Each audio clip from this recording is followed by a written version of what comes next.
We measure stuff around us all the time. As adults, we measure things in order to collect data that will help us make decisions.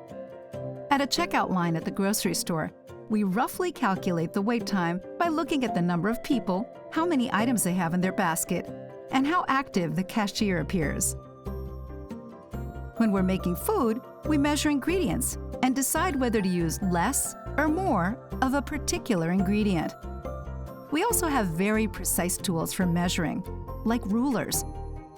But before children learn how to use those tools, it's important for them to understand and compare the sizes and weights of different objects.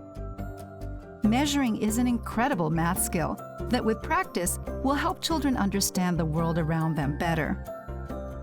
There are all sorts of ways for parents to help kids learn how to measure. Let's start by describing measurable attributes of objects, such as height, length, or weight, for example. When helping your child pick up their toys, talk out loud about these measurable attributes. Is this toy heavy? How do we know if a toy is heavy or light? If it's hard to lift, it's probably because it's heavy. When we compare two objects with the same measurable attribute, like weight, children are learning to describe differences and order objects by their attributes. This toy car is lighter than the book, but it is still heavier than the crayon. Let's compare a group of nesting dolls. Pick an attribute, like height, and try to arrange them from shortest to tallest. Which is the tallest doll? When your child can compare objects by attribute, they can more easily and accurately describe them. We can also teach children to measure the dimensions of an object, like its width, height, and length, with non-standard units of measurement, like our hands.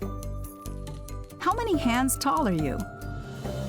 What other units of measurement can you think of?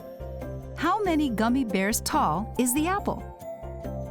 How many seconds can we count between a lightning strike and the thunder it creates? This important skill is a building block for other math concepts down the road, like multiplication. Keep practicing measuring by describing objects' size and weight and playing around with non-standard units of measurement.